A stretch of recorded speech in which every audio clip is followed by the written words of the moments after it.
Aling Marta, kumusta po? Tanong ko habang naglalakad sa gilid ng aming baryo. Ramdam ko ang malamig na hangin at ang bigat sa dibdib ko. Ah, anak, tulungan mo kami, maraming may sakit, sagot niya, hawak ang kamay ng kanyang bata. Ikaw lang ang makagagamot sa amin. Gagawin ko po ang lahat, sagot ko, pilit na pinipigil ang kaba sa dibdib ko. Ngunit sa likod ng bawat pangungusap, ramdam ko ang takot. Hindi basta-basta ang kakayahan ko, at hindi basta-basta rin ang mga nilalang na lumalaban sa liwanag. Salamat, anak. Napakalaking tulong mo sa amin, bulong niya, halos luhaan. Nang gabing iyon, may dumating sa bahay namin, 3 matanda mula sa barangay. Ikaw ang pipiliin namin, sabi ng isa, pinipilit hawakan ang kamay ko. Ikaw ang huling pag-asa ng baryo laban sa sumpa. Pag-asa? Ako po ba? Tanong ko, nanginginig sa kaba.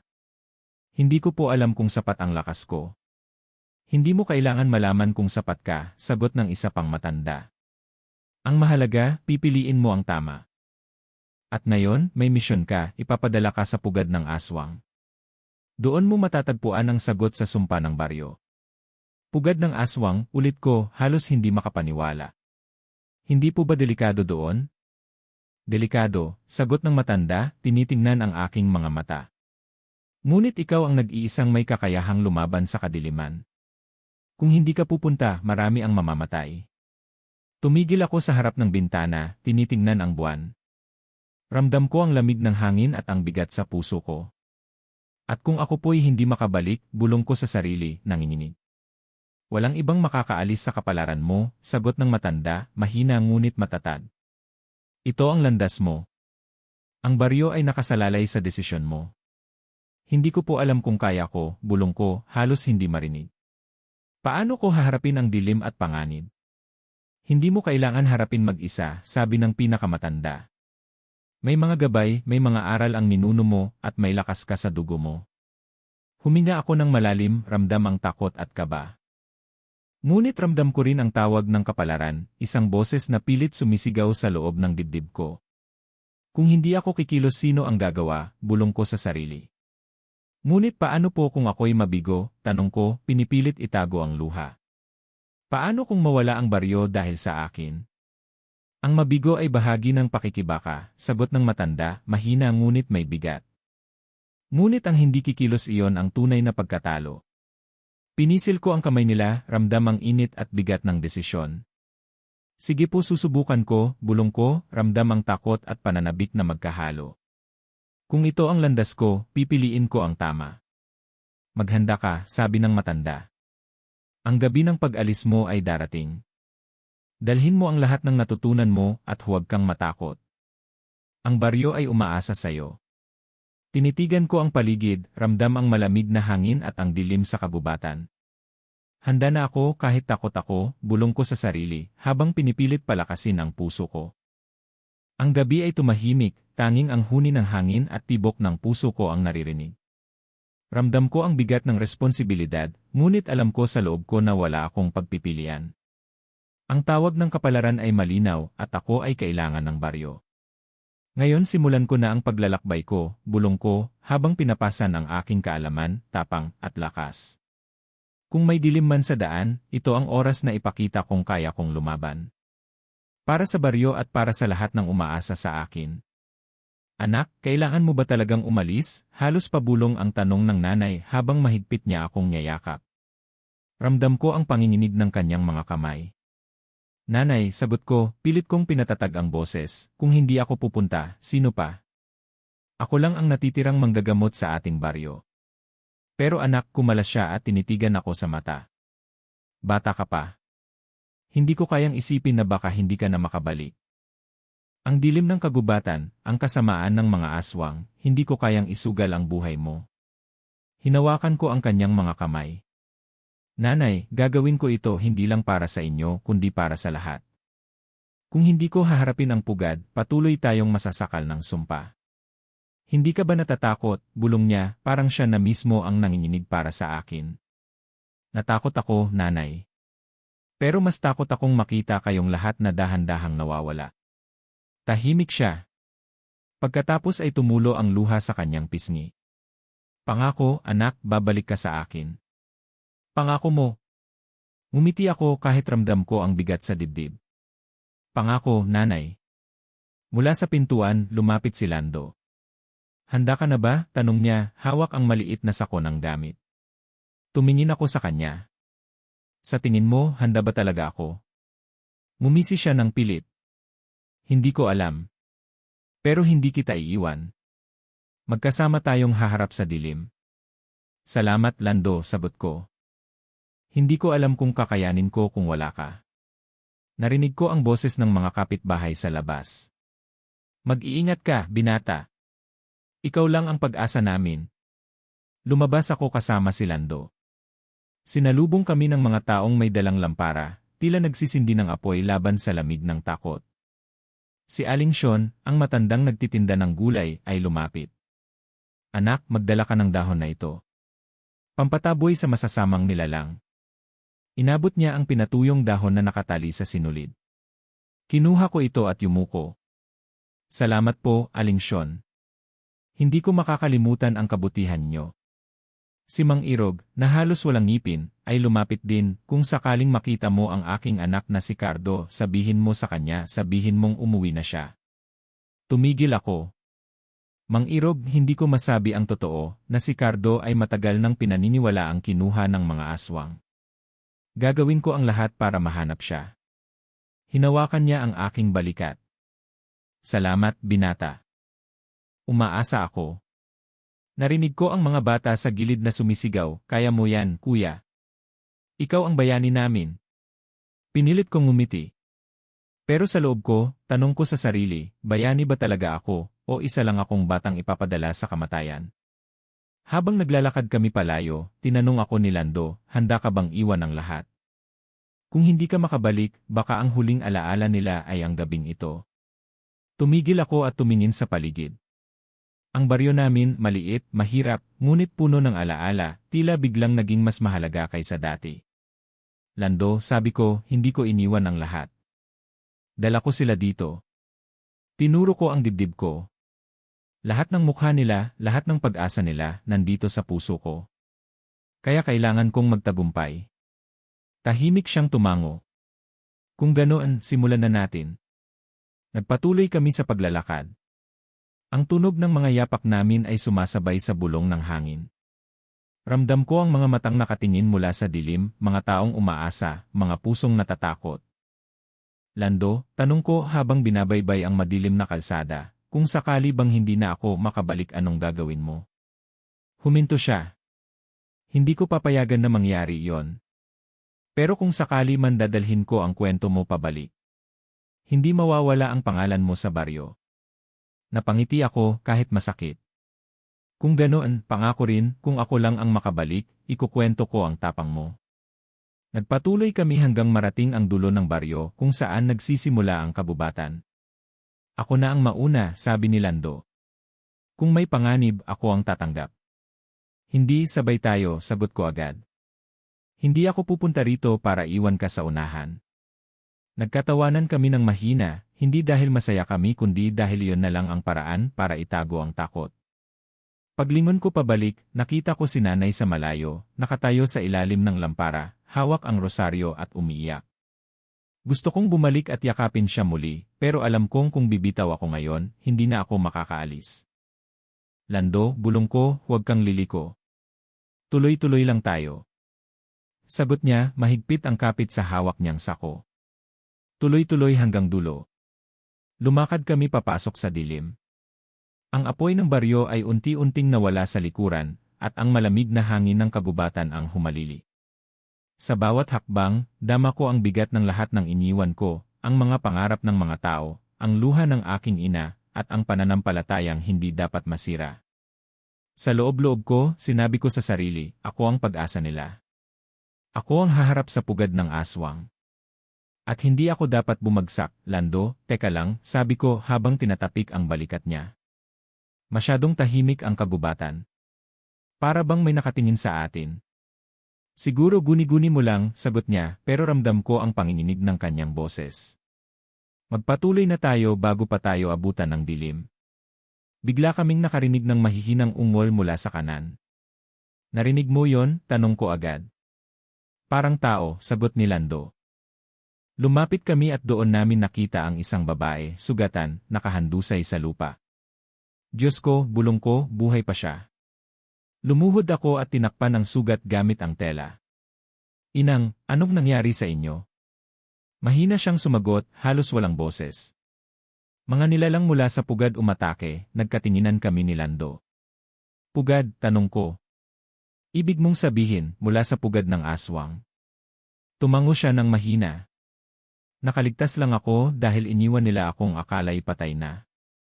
Lando, tulungan mo akong buhatin siya, sabi ko. Tinulungan niya akong igalaw ang babae palapit sa punong may lilim. Habang binabalutan ko ang sugat, napansin kong iba ang itsura ng hiwa, itim ang gilid, parang may kumakalat na apoy sa laman.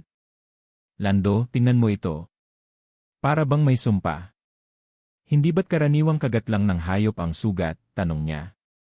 Hindi, sagot ko, nanginginig. Parang may laso ng dilim. Kung hindi maagapan, baka lamunin siya nito.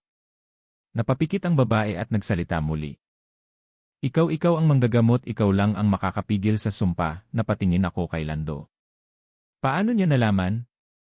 Umiling siya. Baka kumalat na ang balita sa kabubatan. Baka pati sila'y naghihintay sa'yo. Hinugot ko ang mga dahon at langis mula sa aking sisidlan. Aling tumigil ako, ano nga po ang pangalan niyo? Marta, sagot niya halos paus. Aling Marta, sabi ko, gagawin ko ang lahat para mapigil ang sumpa. Inilapat ko ang gamot at sinabayan ng orasyon. Sa ngalan ng liwanag, pawiin ang kadiliman. Sa ngalan ng dugo, huwag hayaang kainin ang laman. Umungol siya, nanginginig. Masakit. Konti na lang, tiisin mo, sigaw ko. Kailangan kong hilahin palabas ang lason. Nakita ko ang maitim na dugo na lumabas mula sa sugat. Nang mahulog ito sa lupa, kumulo at parang usok na umakyat. Dugo ng aswang, bulong ni Lando, umatras ng isang hakbang. Huwag kang lalapit, sabi ko. Delikado ito. Pagkatapos ng ilang sandali, bumagal ang paghinga ni Aling Marta. Salamat, bulong niya. Kung hindi dahil sa iyo, baka wala na ako. Magpahina ka lang, sagot ko. Pero kailangan naming malaman gaano kalapit ang pugad. Umiling siya. Hindi ko alam pero naririnig ko ang mga iyak mga bata mga nawawala. Napatigil ako. Mga bata. Biglang may marinig kaming malakas na iyak mula sa malayo. Tulong! Tulong po! Nagkatinginan kami ni Lando. Bata iyon, sabi niya at tumayo agad. Sandali, sigaw ko. Hindi mo ba nararamdaman? Parang patibong. Hindi natin pwedeng baliwalain, sagot niya. Kung totoo ang bata, paano kung tayo na lang ang natitirang makakapagligtas? Lando, wala tayong kasiguraduhan, sagot ko, nanginginig ang dibdib. Paano kung iligaw lang tayo papunta sa pugad? Paano kung bitag ito? Kung ganoon, anong gagawin mo? Manonood na lang tayo, sagot niya, halos sumisigaw. Kung kapatid mo iyon ang umiiyak, titigil ka ba? Natahimik ako. Ang mga salita niya'y tumama sa puso ko. Lumapit si Aling Marta, kahit mahina pa. Mag-ingat kayo ang mga aswang, marunong silang gumamit ng tinig. Kayang nilang gayahin ang sigaw ng bata, ang tinig ng mahal mo. Kapag sumunod ka, ikaw ang magiging biktima. Napatingin si Lando sa kanya. Ibig mong sabihin, huwad lang ang naririnig namin. Hindi ko alam, sagot ni Marta, humahabol ng hininga. Pero kung tutuusin, hindi lahat ng tinig ay totoo sa kabubatan. Nag-igting ang kaba sa dibdib ko. Lando, pakinggan mo siya. Kung mali tayo ng hakbang, baka katapusan natin. Pero hindi siya natitinag. Kung may isa mang tsansa na totoo ang iyak na yon, hindi ko kayang baliwalain. Kung ikaw hindi sasama, ako na lang. Huwag kang magbiro ng ganyan, sigaw ko. Hindi kita iiwan. Pero kailangan nating mag-isip. Hindi pwedeng basta sumugod. Kung ganon, sagot niya, sabayan mo ako. Kung may panganib, dalawa tayong lalaban. Hinawakan ko ang aking sisidlan, ramdam ang bigat ng responsibilidad. Aling Marta, tanong ko, kaya mo bang maghintay dito mag-isa? Tumango siya, bagaman nang hihina. Basta't bumalik kayo. Lando, sabi ko, kung susundan natin ang tinig, maglalagay tayo ng palatandaan. Kapag wala tayong nakita, babalik tayo agad. Pumapayag ako, sagot niya. Pero kung may batang nangangailangan, hindi ko hahayaang maiwan siya. Humina ako ng malalim. CJ. Pero huwag kang lalayo sa akin. Muli naming narinig ang iyak. Tulong! Kuya! Tulong! Parang humahaba ang bawat segundo. Hindi ko alam kung totoo o bitag. Ngunit sa mga mata ni Lando, nakikita ko ang desisyon, handa siyang sumugal. Handa ka na ba? Tanong niya. Hindi, sagot ko, mahigpit ang hawak sa sako. Pero wala tayong pagpipilian. Lumakad kami sa direksyon ng tinig. Sa bawat hakbang, ramdam ko ang pagdududa. Ang lupa ay malamig at ang hangin ay parang bulong ng mga kaluluwa. Kung mali ito, Lando, bulong ko, baka hindi na tayo makabalik. Kung tama naman, sagot niya, baka may batang mailigtas. Tahimik akong tumango. Sa loob-loob ko, nanalangin ako, Diyos, kung patibong man ito, bigyan niyo kami ng lakas na makalaban. At sa gitna ng dilim, sinundan namin ang landas ng dugo. Lando, dahan-dahan lang, bulong ko habang sinusundan namin ang mahinang iyak na lumalayo sa kailaliman ng gubat. Hindi ako mapalagay. May mali rito. Kung may bata, kailangan nating iligtas, sagot niya, halos pabulong pero mariin-mariin. Hindi tayo pwedeng magbulag-bulagan. Pinakinggan ko muli ang tunog. Ang iyak ay parang nagmumula sa lahat ng direksyon. Ang balat ko'y nanlamig. Hindi mo ba naririnig? Para bang niloloko tayo ng hangin. Takot ka lang, sagot niya habang kumakapit sa tabak na dala. Kung may panganib, haharapin natin. Hindi ganoon kasimple, sagot ko. Madalas ginagamit ng mga nilalang ang tinig ng bata bilang patibong. Sinabi na sa atin ni nanay iyon. Pero paano kung totoo? Sumulyap siya sa akin, kita ko ang determinasyon sa kanyang mga mata. Kung hindi natin susundan, baka mamatay siya. Napakagat ako ng labi. Sige, pero mag-ingat tayo. Huwag kang lalayo sa akin. Tumango siya at nagtuloy kami. Ilang hakbang pa lang, biglang sumulpot mula sa dilim ang tatlong anino. Ang kanilang katawan ay parang tao, ngunit ang mata ay kumikislap na parang hayop, pulang-pula, gutom na gutom. Diyos ko, mahina kong bulong. Aswang. Lando, likod ko, sigaw ko agad. Sumugod ang isa, mabilis, tila hayok sa laman. Itinaas ko ang bote ng langis na may orasyon. Nang dumikit sa balat niya, sumingaw ang usok at napasigaw siya ng nakakasindak. Aray, hiyaw niya, tinig ng isang taong pamilyar. Napatigil ako. Cardo? Hindi ka nagkakamali, sagot niya, habang ang balat niya ay nagbibitak at nagbabago. Ako ang kapitbahay mong matagal nang nawala. Ngayon, isa na ako sa kanila. Cardo, nanginginig ang tinig ko. Bakit? Anong nangyari sa'yo? Pinili ko ito, sagot niya, may halong yabang at galit. Sa mundong puno ng kahirapan, bakit hindi ko tatanggapin ang kapangyarihan? Ngayon, wala na akong gutom. Wala na akong sakit. Kapangyarihan, singhal ko. Iyan ang nagpalayo sa'yo sa pagkatao mo. Pagkatao? Tumawa siya ng nakakasulasok. Mas malakas ako ngayon kaysa dati. At kayo ang magiging handog. Lando, umatras ka, sigaw ko. Ngunit huli na. Ang dalawa pang aswang ay sumugod kay Lando. Umigkas ang tabak niya at tumama sa isa, pero hindi iyon bumagsak. Sa halip, mas lalong nagalit. Hindi sila natitinag, sigaw niya. Anong gagawin natin? Humugot ako ng dasal, orasyong itinuro sa akin ng aking mga ninuno. Sa ngalan ng liwanag, sa ngalan ng dugo, huminto kayo. Ipinahid ko ang dugo sa sugat sa aking palad at itinapon sa lupa. Nagliyab ang lupa, humarang sa pagitan namin at ng mga aswang. Umurong sila, nanginginig, ngunit hindi tuluyang tumigil. Anak ng araw, bulong ni Cardo, nakangisi. Ginagamit mo na ang ipinagkaloob sa'yo. Pero hanggang kailan ka tatagal? Ang takot mo, naamoy namin. At totoo ang sinabi niya. Sa kabila ng aking galit, nanginginig pa rin ang tuhod ko. Ramdam kong hindi ko sila kayang harapin ng mag-isa. Lando, hawakan mo to, iniabot ko sa kanya ang isang pulbos na gawa sa dahon. Kapag nilapit sila, ihagis mo sa mukha nila. Kaya ba nito, tanong niya, pawisan at hinal na hinal. Kaya nitong magbigay ng oras para makatakas, sagot ko. Pero hindi magtatagal. Muling sumugod si Cardo, mas mabilis pa kaysa kanina.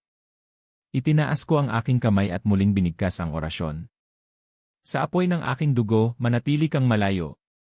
Tumama ang liwanag sa kanya, napaurong siya, ngunit tumawa. Masarap ang dugo mo, binata. Habang ginagamit mo iyan, mas lalo kaming nagugutom. Hindi ka na si Cardo, sigaw ko, halos maiyak. Ang tao na nakilala ko ay patay na. Ang natitira na lang ay halimaw. Kung ganoon, halimaw ang haharap sa'yo, sabay lundag niya. Agad kong binuksan ang bote ng asin at inihagis sa kanya. Kumapit ang butil sa balat niya, at ang sigaw niya ay nag-echo sa buong gubat. Arg! Masusunog ako! Ngayon, Lando, sigaw ko. Ibinato ni Lando ang pulbos. Sumabog ito at nagdulot ng makapal na usok. Nagkagulo ang mga nilalang, nabulag ng liwanag. Huwag tayong tatagal dito, hinila ko ang braso ni Lando. Bago pa sila makabawi. Habang tumatakbo kami, naririnig ko pa rin ang tinig ni Cardo. Hindi ka makakatakas, binata. Ang dugo mo'y amin ding makakamtan. Tumigil kami saglit sa isang malayong puno, hingal na hingal. Akala ko tapos na tayo, bulong ni Lando, nanginginig ang kamay. Pero ginamit mo na talaga ang kapangyarihan mo. Wala na akong pagpipilian, sagot ko, hawak ang sugat sa palad. Kung hindi ko ginamit, patay na tayo.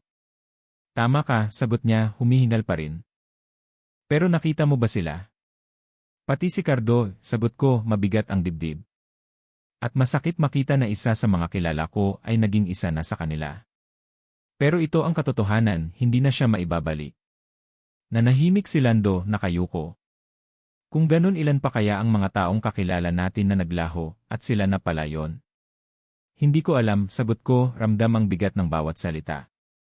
Pero isang bagay ang malinaw, ito pa lang ang simula. At kung ngayon pa lang ay ganito na, hindi ko alam kung kaya ko pang harapin ang susunod. Naramdaman ko ang lamig ng gabi, mas mabigat kaysa dati. Sa unang pagkakataon, tumulo ang aking luha. At doon ko natanto, hindi lang dugo ng halimaw ang bumaha ngayong gabi, kundi pati ang dugo ng aking pagkabata, ng tiwala, ng alaala. Ang unang dugo ay sa kanila. Pero ang sugat ay nasa akin.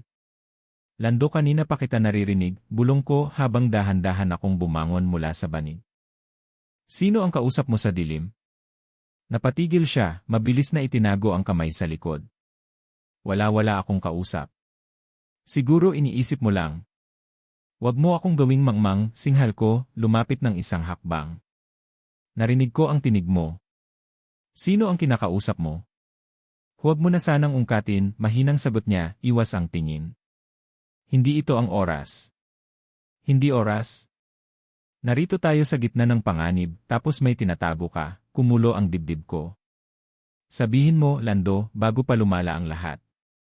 Huminga siya ng malalim, parang pinipilit ang sarili. Sige, aminin ko. May babae akong iniibig. Nahuli siya ng mga aswang. Parang binuhusan ako ng malamig na tubig. Ano?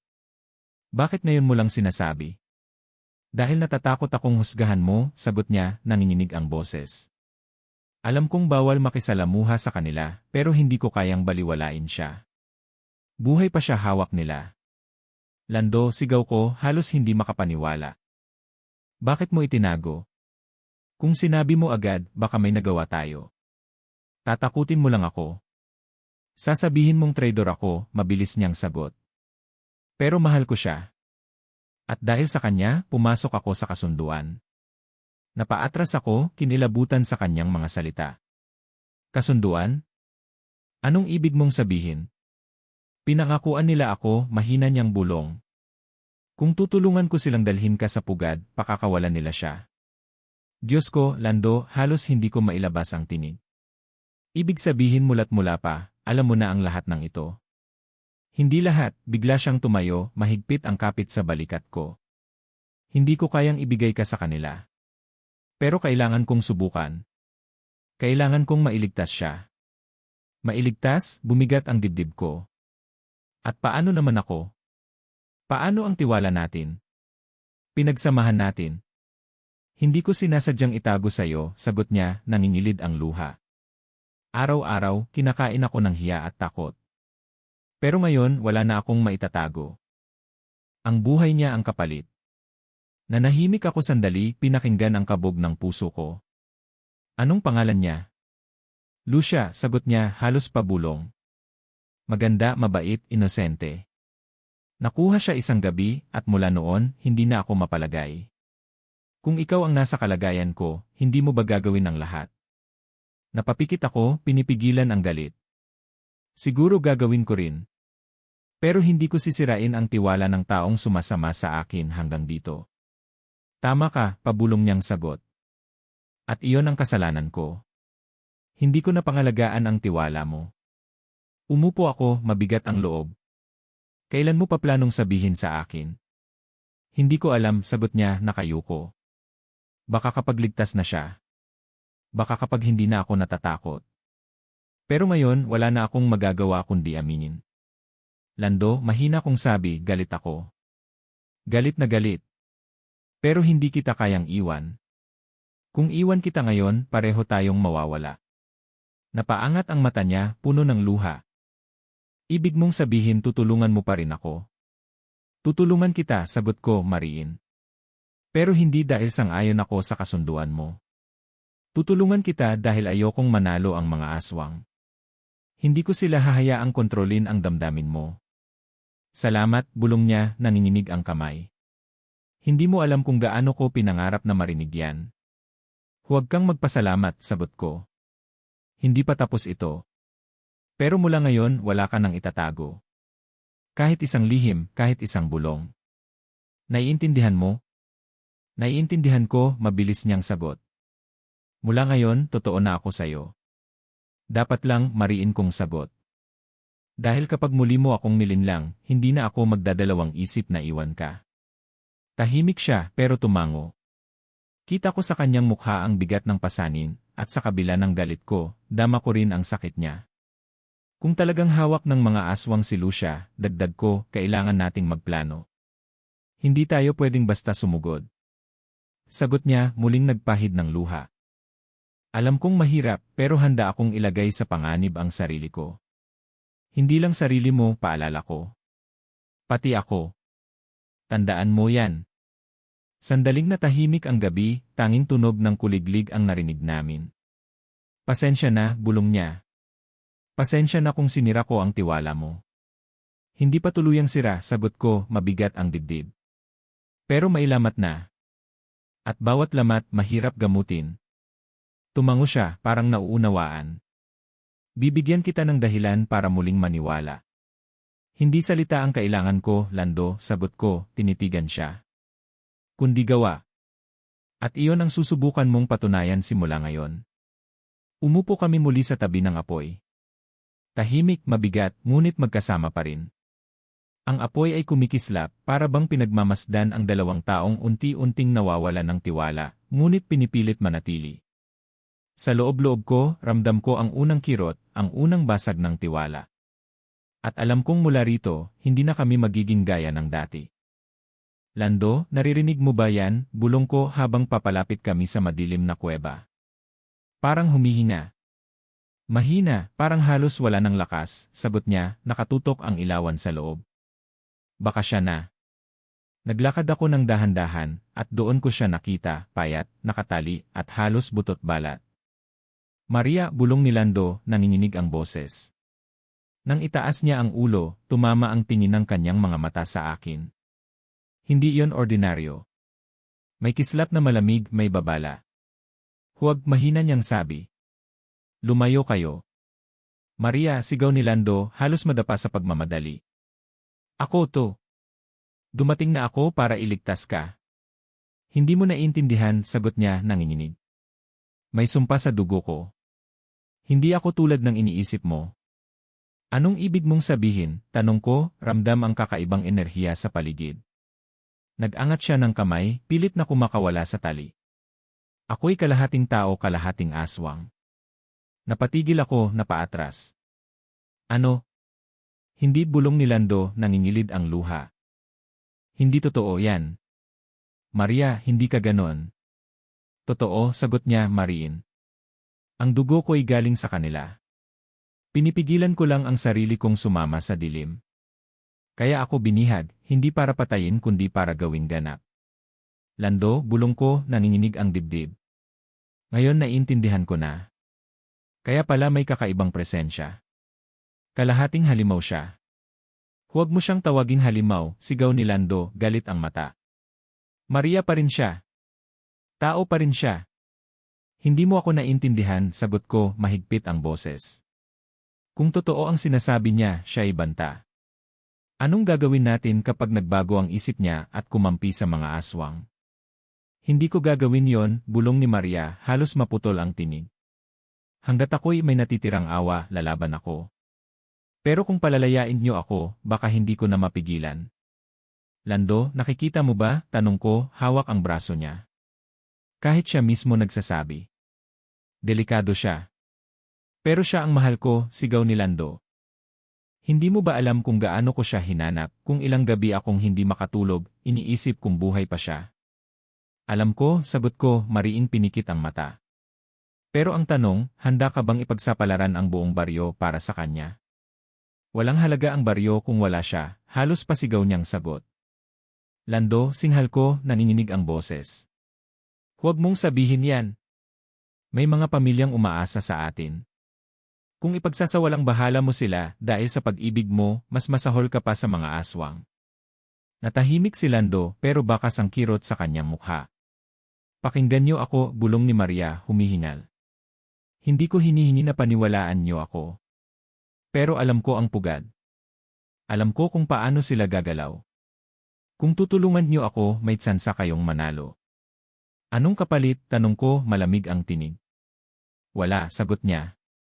Gusto ko lang matapos na ito. Kung ako'y tuluyang maging isa sa kanila, kayo na ang bahala. Huwag kayong mag-atubiling patayin ako.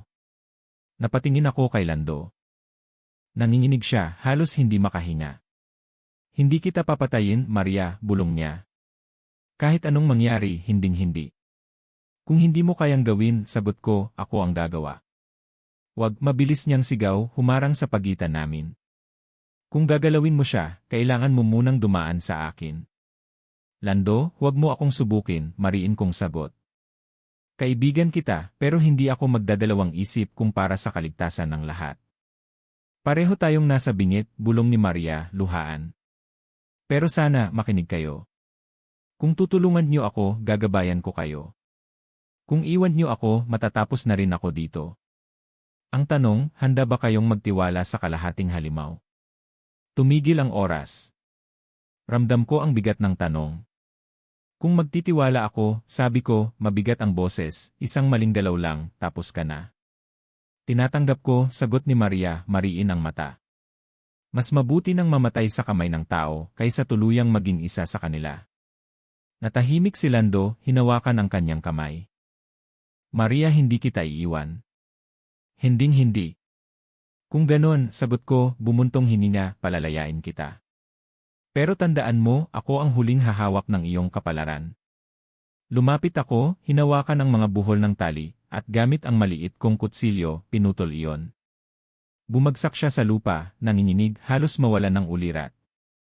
Salamat, bulong niya, luha ang nakatingin sa akin. Hindi niyo alam kung gaano kahalaga ang tiwalang ito. Huwag mong sayangin, sagot ko, malamig. Dahil kapag ginawa mo, walang awa akong titigil sa'yo. Hindi ako susuko, sagot niya, halos pabulong. Hanggat kaya ko, ako'y lalaban. Sa likod ng mga salitang iyon, dama ko ang bigat ng lihim. Sa unang pagkakataon, may halimaw na nagsasabing pipiliing maging tao. Ngunit sa puso ko, nanatili ang tanong, hanggang kailan? Naririnig mo ba ang mga punong humahaplos sa bintana? Tanong ko habang hinahaplos ni Lando ang pinto ng lumang bahay. Parang may buhay ang dingding. Huwag kang magbiro, sagot niya, ngunit halata ang takot sa boses. Daan ito. Kailangan nating pumasok. Pumasok ako at naamoy ang mabahong kahoy. Sino ang unang makakausap natin? Tanong ko dahil ayokong masakal ng katahimikan. May tumunog sa loob, isang boses mula sa dilim. Sino ang nangahas pumasok? Ako, sagot ko ng malakas. Ako ang manggagamot. Narito ako para iligtas ang aking bayan. Tumawa ang boses. Manggagamot? Ano ang kapangyarihan mo laban sa pagkain ng dugo? May dala akong gamot at panalangin, sabi ko, hawak ang bote. Hindi ako takot. Ang bawat lakad na may layon ay may kapalit, ang sagot ng tinig. Hindi mo ba alam, anak, na ang liwanag ay may bayad? Sumulpot si matandang Sabel mula sa dilim, payat, mata na mapurol, ngiti na parang bitak. Bumati ka, manggagamot, mahina niyang sabi. Ikaw ang inanyayahan ko. Matandang Sabel, mahigpit kong sabi. Bakit niyo kinuha ang mga tao? Bakit ninakawan ang baryo namin? May dahilan ang bawat gutom, sagot niya. Kami ay nagugutom din ngunit ikaw, bata, pulubi ng liwanag, bakit pupunta sa pugad kung hindi mo alam ang hihilingin namin? May lunas ako, sagot ko, pero hindi ko ibibigay ang sinuman. Ang manggagamot ay nagbibigay at tumatanggap, paliwanag niya. Kung bibigyan mo kami ng bahagi ng iyong dugo, sa isang sagradong simula, maari naming pigilin ang sumpa sa iba. Hindi ako papayag, sigaw ko. Hindi ko ibibigay ang sinuman. Ngumisi siya. Hindi mo kailangan magdala ng iba. Ang isang pagsuway at makikita mo ang pagbabago sa iyong sarili. Bakit hindi subukan ang kapangyarihang ito at ang tagumpay na dala namin? Lumapit si Lando, nag-aalangan. Ano ang tunay mong balak, Sabel? Kung may sinuman kang tangayin, sabihin mo. Binata, sabi ni matandang Sabel, ang iyong pagdating ay hindi aksidente. May nagdala sa iyo dito. Alam ko ang pangalan niya. Ano ng pangalan, tanong ko, nanginginig. May kulugong puso sa baryo, ang sagot niya. May isa na nagdala sa iyo dito. Alam mo ba ang alingaungaw ng pagtataksil? Napaigkas ako. Sino? Sino ang nagdala sa akin? Mumimik si matandang Sabel. Hindi ko sinabi yon. Hindi pa oras. Ngunit magiging malinaw ang lahat kapag nagbigay ka. Hindi ako kukonsinti sa panlilinlang ninyo, mariing sabi ko. Tumawa siya, tunog na parang lumang kadenang naluluma. Hindi mo kailangan kumilos. Habang tumitibok ang tinig mo, isipin mo, anong uri ng manggagamot ang handang isakripisyo ang sarili para sa kapwa. Huminga ako ng malalim. Ako ang manggagamot. Hindi ko ibinibenta ang aking dugo. Makinig ka, sabi niya, lumapit pa. Ang aswang, tulad ng tao, naghahangad ng pag-asa. Ang iyong pag-asa ay lilipat sa amin kung ikaw mismo ang mag-aalay. Kung hindi, makakawala ka mula sa amin na may iba't ibang pagdurusa. Ano ng uri ng pagdurusa? Tanong ko, nanginginig. Anong handa mong ialay? Tanong niya. Isang alaala. Saan nagtatapos ang pagkatao mo? Nakita ko si Lando, lumalayo ng konti. Hindi kami magsusuko, sagot niya, ramdam ang galit. Hindi kami magbibigay ng mapait na kapalit. Pag-iisip ng tao, bulong ni matandang Sabel, ay nakakabahala at nakaakit. Ngunit hindi kami may kasalanan sa pagnanais namin. Tanungin mo ang sarili mo, manggagamot, paano mo titigil ang isang sumpa kung hindi mo alam ang ugat nito? Napatingin ako sa tanong, naghahanap ng sagot sa loob ko. Kung may lunas ako, ibibigay ko. Ngunit hindi sa paraang ito. Pagmamahal ay may presyo, sabi niya. At ang kapangyarihang hawak mo, kung hindi maayos na gagamitin, ay maaaring maging sumpa sa'yo. Tumayo ako, ramdam ang pangingilabot. Hindi ako iyong tatakan ng sumpa. Panahon ang magpapakita, ang sagot niya, at mumiti na tila mapanlinlang. Ang pugad ay may mga mata, manggagamot. At alam namin ang mga lihim mo. Lumabas kami ng bahay, at naramdaman ko ang bigat ng kanyang mga salita. Ano nang sinabi niya? Tanong ni Lando ng halata ang pag-aalala. Mahirap, sagot ko, piniga ang aking kamao. Sabi niya, may kapalit sa aking kapangyarihan. Sinubukan niya akong anyayahan na baka ako ang susunod. Hindi ka namin papayagan, mariing sabi ni Lando. At kung anuman ang sabihin niya, hindi ka namin pababayaan. Hawak ko ang aking dibdib, ramdam ang pulso. Alam ko ngayon na hindi basta matatapos ang laban na ito. Nakita mo bang may iniwan siyang bakas? Tanong ko, mahina. Parang may sinabing hindi niya inamin ng buo. Sagot ni Lando, hawak ang tabak. Para siyang nakaamba. Para siyang nag-aalay ng bitad. Tama ka, sagot ko at napatingin sa paligid. Hindi lang kami basta pumasok. Parang sinusukat kami, tinatanong kung ano ang handa naming ialay. At ano ang handa mong ialay, manggagamot? Tanong ni Lando, malalim ang tingin. Kung may kapalit ang iyong lakas, handa ka ba? Kung ang kapalit ay buhay ng inosente, hindi, sagot ko ng mariin. Kung kapalit ang kaluluwa ng sinumang minahal, hindi rin. Pero kung kapalit ay isang maling paraan upang wakasan ang sumpa, kailangan kong timbangin. Ikaw ang nagdadala ng pag-asa, bulong niya. Kung may sinumang nagtatangkang kumbinsihin ka, huwag kang agad papayag. Alalahanin mo ang mga nagtiwala sa'yo. Alam ko, sagot ko at mumiti. At iyan ang dahilan kung bakit hindi ako magsusuko. Naglakad kami, at sa bawat hakbang, pakiramdam ko'y may tanong na nakaturo sa akin, hanggang kailan ako magpapatuloy na magligtas bago ako masunog sa aking sariling apoy. Lando, ano to? Sigaw ko, halos mapahagulgol habang nakatayo kami sa harap ng pugad. Bakit mo ako dinala rito? Tumango siya, pilit na nakatitig sa akin. Ako kailangan niyang gawin ito. Para kay Maria. Para kay Maria. Ano ibig mong sabihin? Sigaw ko, ramdam ang kirot sa dibdib. Pinagkatiwalaan kita. Ako ang nagtitiwala sa'yo. Alam ko, sagot niya, nanginginig. Pero kailangan niyang maligtas siya. Hindi ko alam ang iba pang paraan. Lumapit ako, ramdam ang init ng galit. Hindi mo ba alam na bawat hakbang mo rito ay kasinungalingan? Bawat salita, bawat kilos mo tinik ang puso ko.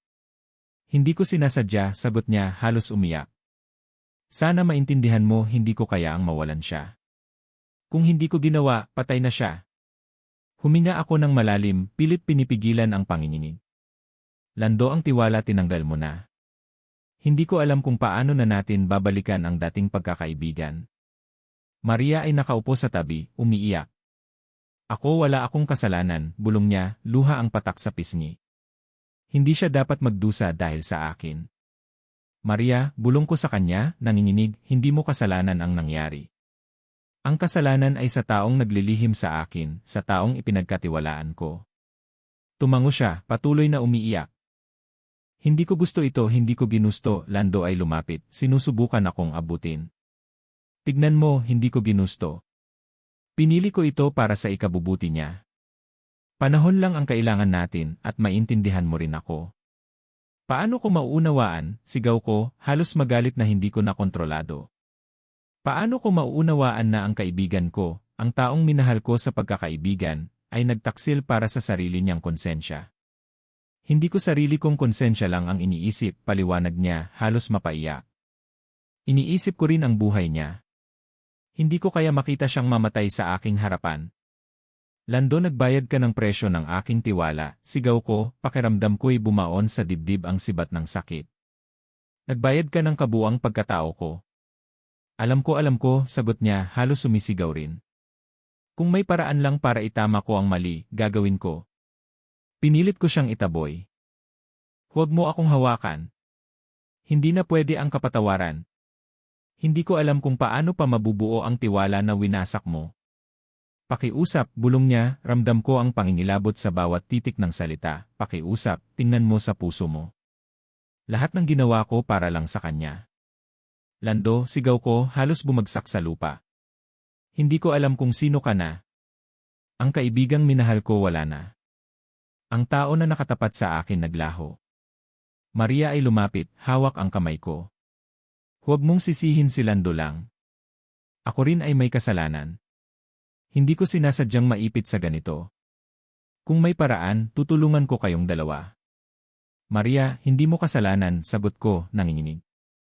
Ang kasalanan ay sa taong itinago ang lihim, sa taong nagdala sa akin dito para sa sariling dahilan. Lando ay lumuhod, hawak ang aking kamay. Tiwala lang, please, may paraan pa. Hindi pa huli ang lahat. May paraan? Tanong ko, halos mapahagulgol. May paraan ka pa ba pagkatapos mong sirain ang lahat ng pinagsamahan natin? May paraan pa ba pagkatapos mong ipagpalit ang tiwala ko para sa kanyang kaligtasan? Hindi ko sinasadya, sigaw niya halos mapaiyak. Pangako ko hindi ko na ulitin. Pangako, bumulong ako, pilit pinipigil ang luha. Ang pangako ay wala ng saysay kapag ang pagkilos ay sumasalungat dito. Ang lahat ng sinabi mo nila mo ng dilim ang ibig sabihin. Maria ay yumuko, umiiyak. Sana'y hindi na namin naranasan ito. Sana, Maria, bulong ko, mahina ngunit malinaw, hindi mo kasalanan. Hindi mo kailangang magdusa. Ang lahat ay nagmula sa tiwalang winasak. Huminga ako ng malalim, pilit na kinokontrol ang galit at peghati. Lando, kailangan nating ayusin ito. Pero hindi na natin mababalik ang dati. Gagawin ko ang lahat, bulong niya, luhaan. Para kay Maria, para sa'yo kahit paano. Hindi sapat, sagot ko, matibay ang boses. Ang tiwala ko nawala. At bawat hakbang na gagawin natin mula rito, iyon ang daladalang pasanin mo. Tumayo siya, nakayuko, hawak ang ulo. Alam ko at tatanggapin ko ang lahat ng kaparusahan. Tumingin ako kay Maria, umiiyak pa rin, hawak ang kamay ko. Huwag kang mag-alala. Hindi mo kasalanan. Ang lahat ay sa kanya, sa taong nagtaksil. Tumango siya, patuloy ang luha. Napatingin ako sa Lando, ramdam ko ang kirot sa puso. Kung gusto mong iligtas si Maria, kailangan mong patunayan ang tunay na halaga mo. Hindi sa salita kundi sa gawa. Gagawin ko, sagot niya, mabigat ang dibdib. Hindi ko hahayaang masayang ang tiwalang iyon kahit paano. Huminga ako ng malalim, ramdam ang pighati, galit at kalituhan. Sa unang pagkakataon, naramdaman ko ang mundo ko'y baliktad. Ang tiwala ay gumuho. At ang pusong minahal ko sa kaibigan sugatan. Lando! Huminto ka, sigaw ko habang nagtatagpo ang mga espada namin sa gitna ng dilim. Hindi ko alam, sigaw niya, luha ang dumadaloy sa mukha. Hindi ko alam kung tama ang ginagawa ko, ang pag-ibig o ang pagkakaibigan. Lando, huminto ka, ulit ko, nanginginig. Hindi ito ang paraan. Hindi ko kayang bumalik, sagot niya, halos sumisigaw. Kung iwan ko si Maria masisira ang lahat. Paano ko haharapin ang sarili ko? Lando, ang sarili mo ay hindi mahalaga sa ngayon, sigaw ko, pilit na hinihila ang braso niya palayo. Ang buhay natin ay nakataya. Huwag mo akong intindihin, sagot niya, at muli kaming nagbanggaan. Ramdam ko ang lakas at galit niya, ngunit mas ramdam ko ang sakit. Hindi mo ba naintindihan, kaibigan, sigaw ko, halos mapahagulgol. Ang tiwala ko ay wala na sayo. Hindi ko kayang mawala siya, sigaw niya, tumatalbog sa bawat hakbang. Kung kailangan ko mang sirain ang lahat para iligtas siya, gagawa ko. Lando, hindi mo kailangang maging ganito, bulong ko, nanginginig, ramdam ko ang init ng galit at takot. Hindi ito ang daan. Ngunit hindi siya huminto. Sa bawat hampas at talon, ramdam ko ang pagkakaiba ng dating kaibigan at taong nasa bingit ng dilim. Hindi ko alam kung sino ako ngayon, sigaw niya, luhaan. Ang pag-ibig ko ang pagkakaibigan, alin ang pipiliin ko? Lando, kaibigan, huminto ka, bulong ko, nanginginig ang tinig, pilit pinipigil ang pighati sa bawat salita. Hindi niya ako pinakinggan. Sa isang iglap, nagbago ang paligid. Ang mga aswang, na parang anino sa dilim, ay sumugod sa amin. Lando, tumakbo, sigaw ko, ngunit huli na. Hindi ko pa man maabot ang kamay niya, isa sa kanila, ang pinakamalaking halimaw, ay sumugod sa kanya. Narinig ko ang sigaw niya, ramdam ang luha ko na dumadaloy sa pisngi. Huwag! Lando, sigaw ko, tumakbo para iligtas siya, ngunit siya mismo ang bumagsak. Ang halimaw ay hindi man lang naghintay, wala na silang kailangan. Huwag, bulong ko, ngunit ang katahimikan ang sumagot. Tumayo ako sa paligid, nanginginig, hawak ang espada, ramdam ang malamig sa puso. Hindi ito pwede, bulong ko, halos sumigaw. Kaibigan, bakit? Bakit nawala ka sa akin sa ganitong paraan? Maria ay lumapit, nanginginig ang mga kamay. Hindi mo kasalanan, bulong niya. Hindi siya dapat mamatay. Ngunit ganoon ang kapalaran. Hindi ito kapalaran, sigaw ko, halos maguluhan ng isip. Ito ay pagkakanulo, ngunit higit sa lahat, ito ay pagkawala. Napahawak ako sa mukha, ramdam ang pag-iyak na hindi ko maawat. Lando kaibigan ko, bakit mo ginawa ito? Ang tiwala ko gumuho at wala na akong makikitang dating kaibigan. Hindi ko ginusto, bulong niya mula sa alaala. Gusto ko lang iligtas siya, ngunit ang lahat-lahat ay lumabas sa kontrol ko. Lando, bulong ko, tinitingnan ang bakas ng dugo sa paligid. Kahit wala ka na, ramdam ko pa rin ang bawat salita mo, bawat galaw mo. Ang puso ko sugatan. Maria ay humawak sa braso ko. Hindi ka nag-iisa, bulong niya. Kahit na nawala siya, narito pa rin ako. Hindi ito sapat, sagot ko, tinitingnan ang katawan ni Lando. Hindi sapat ang mga salita. Ang kaibigan ko pinatay ng mga aswang, hindi dahil sa akin, kundi dahil sa sariling kalituhan. Tumigil ako, huminga ng malalim. Ngayon, kailangan kong ipagpatuloy. Para sa kanya, para sa baryo, para sa lahat na umaasa sa akin. Ngunit ang puso ko hindi na maibabalik ang dating tiwala. Alam ko, bulong ni Maria, nanginginig ang boses. Huwag mong sisihin ang sarili mo. Ang lahat ay nagmula sa kanya, hindi sayo. Hindi pwede na hindi sisihin, sagot ko, pilit na kinokontrol ang galit. Ang kaibigan kong minahal ko nawala sa akin. At ang kirot hindi ko makakalimutan. Tumingin ako sa paligid, sa dilim, sa mga anino ng pugad. Ramdam ko ang bigat ng responsibilidad, ang bigat ng tiwala, at ang bigat ng pagkawala. Lando kaibigan, bulong ko sa hangin, ang dugo mo ay mananatiling marka sa puso ko. At kahit wala ka na, ang alaala mo ang magtuturo sa akin kung paano ipaglaban ang tama. Napabuntong hininga ako, at sa unang pagkakataon, ramdam ko ang malamig ng katarungan at galit na halong pighati. Ngunit alam ko, kailangan kong ipagpatuloy ang laban. Maria, bulong ko, hawak ang kamay niya, handa ka na ba?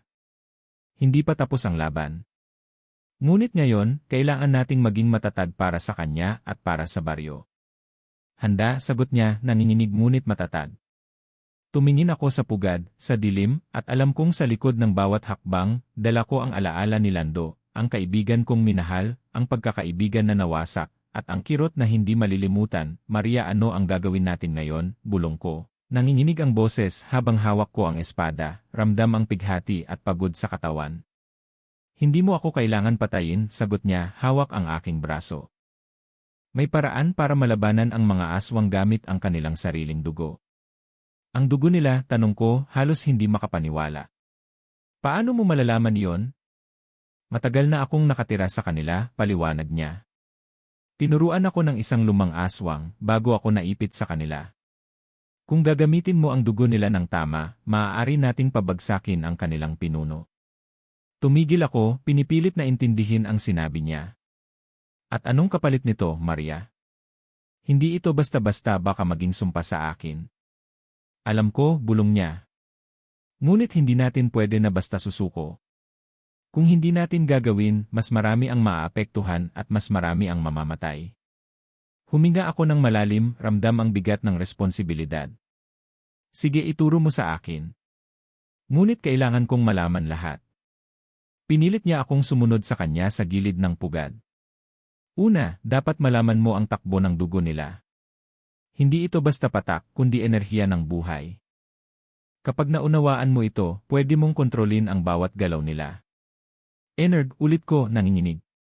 Hindi ko alam kung kaya ko, kaya mo, sagot niya, mahina ngunit matatag. Kaya mo dahil ako ay kasama mo. Huwag mong pabayaan ang takot. Kung susuko ka ngayon, lahat ay mawawala. Maria, ikaw ang tanging pag-asa ko ngayon, bulong ko, ramdam ang pighati sa pagkawala ni Lando. Kung mali ang hakbang na ito, baka ako rin ang masaktan. Hindi tayo pwede bumalik sa kahinaan, sagot niya. Alalahanin mo ang mga taong mahal mo ay umaasa sa'yo. At ako, maasa rin ako sa'yo.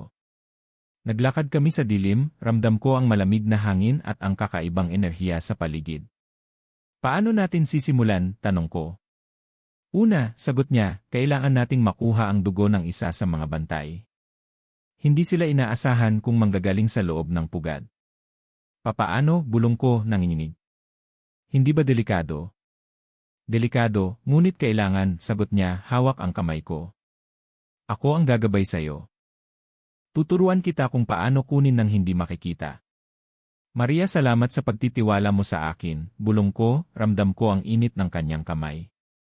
Ngayon kailangan nating gawin ito ng tama. Humiga kami sa dilim at ipinakita niya ang tamang dalaw. Gamitin ang palad mo, dahan-dahan pakiramdam mo ang ritmo ng dugo nila. Kapag nakuha mo ang enerhiya, itago mo ito sa isip mo. Gusto mo bang subukan ko ngayon? Tanong ko, nanginginig. Hindi ko alam kung kakayanin ko. Hindi pwede ang pag-aalinlangan, sagot niya. Ang tagumpay natin ay nakasalalay sa bilis at katapangan mo. Huwag kang matakot sa dugo nila dahil dito mo sila malulupig. Kumilos ako, dahan-dahang inilapat ang kamay sa isa sa mga bantay. Ramdam ko ang init, ang tibok ng kanilang dugo. Maria, nararamdaman ko na, sigaw ko, halos hindi makapaniwala. Magaling, sigaw niya, nanginginig sa excitement. Ngayon, kunin mo ang lakas at gamitin mo ito laban sa pinuno nila. Huminga ako ng malalim, ramdam ang bagong lakas na dumadaloy sa katawan ko. Ito ang panibagong lakas na kailangan ko. Ngunit alam ko, maaaring maging sumpa ito sa kaluluwa ko. Ang kapangyarihan ay may kapalit, bulong niya, tinitingnan ang aking mga mata. Ngunit minsan, ang kapalit ay kailangan para sa tama. Huwag kang matakot sa sarili mo. Gamitin mo ito para iligtas ang marami. Maria, handa na ako, sagot ko, hawak ang kanyang kamay ng mahigpit. Hindi ko na iuurong pa ang laban na ito. Para sa baryo, para kay Lando at para sa'yo. Umiti siya, luhaan ngunit matatag.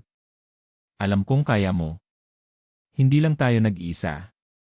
Ang dugo na hawak mo pwede nitong baguhin ang lahat. Ngayon, simulan natin, bulong ko. Walang atrasan. Kung mali, baka tayo rin ang masaktan. Ngunit hindi tayo pwede sumuko. Naglakad kami pabalik sa pugad, ramdam ko ang bagong enerhiya sa katawan. Maria, salamat sa pagtitiwala mo sa akin, bulong ko. Kung mali man ang hakbang, ito ang hakbang na pipiliin ko. Hindi mali, sagot niya, mahina ngunit matatag. Ang tama ay ang pagkilos. At ikaw ang tama ngayon. Tumayo kami sa harap ng pugad, ramdam ang malamig na hangin at ang mga anino ng dilim. Handa na ako, Maria. Sa lakas na ito ipapakita natin sa kanila kung sino ang tunay na mangangalaga ng buhay at liwanag. Huwag kang matakot, bulong niya. Kahit ang sumpa ng kapangyarihan ay dumating, alam kong kaya mong kontrolin ito. Ako'y nandito sa tabi mo. Huminga ako ng malalim, ramdam ang bawat patak ng dugo, bawat tibok ng puso ng mga aswang sa paligid. Ngayon simulan na natin. Ang laban ay magsisimula sa kapangyarihan na ito. At kahit maging sumpa, hindi ko ito ibabalik. Para sa lahat na umaasa sa akin. Matandang Sabel, humarap ka sa akin, sigaw ko, tinutok ang espada sa kanyang dibdib, habang ang paligid ay naggangalit sa alon ng dilim. Bata, akala mo ba madali ang aabutin mo ako? Sagot niya, tinatawanan, boses parang ihip ng hangin sa gabi. Hindi ako takot, sigaw ko, ramdam ang dugo ng mga aswang sa aking kamay. Ngayon, tapos na ang pananakot mo sa baryo. Ang mga anino ng kanyang mga alagad ay sumugod sa amin, ngunit si Maria ay tumayo sa tabi ko. Gamitin ang dugo, ipakita mo sa kanila, bulong niya. Maria, handa ka na ba? Tanong ko, hawak ang kamay niya. Handa, sagot niya, luhaan ngunit matatag. Ipapakita natin kung sino ang tunay na mangangalaga ng liwanag. Kung tama ang hakbang natin, mawawala ang kadiliman, bulong ko, at sinimulan kong gamitin ang enerhiya mula sa dugo ng mga aswang. Dito, dahan-dahan pakiramdam mo ang tibok ng kanilang puso, at kontrolin ito, utos ni Maria. Pinilit kong sundin ang kanyang hakbang. Ramdam ko ang galit at takot nila, sigaw ko, halos hindi makapaniwala sa lakas na dumadaloy sa akin. Gamitin mo iyon laban sa kanila. Huwag kang mag-atubili, sigaw niya habang sumugod ang mga halimaw. Para sa baryo, para sa lahat, sigaw ko, at pinukol ang enerhiya, ramdam ang bawat patak ng dugo na nagiging armas. Magaling! Huwag mong hintaying sumugod sa iyo ang takot, bulong niya, ramdam ko ang kanyang presensya sa tabi ko. Matandang Sabel, ngayon, ikaw ang susunod, sigaw ko, habang ginagamit ang enerhiya upang sirain ang depensa niya. Tumawa siya, ngunit ramdam ko ang pighati sa mga mata niya. Akala mo ba matatalo mo ako ng ganito lang? Hindi ako titigil, sigaw ko, pinapalakas ang lakas ng dugo. Ang lahat ng ginawa mo babayaran mo na ngayon. Bata-bata, hindi mo alam ang kapangyarihan na hawak mo, sabi niya, pilit na nakatayo sa gitna ng apoy at alon ng kadiliman. Alam ko, at hindi ko naiurong, sigaw ko, at pinuspos ko ang buong enerhiya sa kanyang puso. Ramdam ko ang bawat pagtibok na lumalaban sa akin, bawat galaw na nagtatangkang sirain ang liwanag. Ha! Hindi pwede, sigaw niya, habang unti-unting nasusugatan ang kanyang katawan at lakas. Maria ay humawak sa kamay ko. Halika, tulungan mo akong kontrolin ang huling bahagi, bulong niya.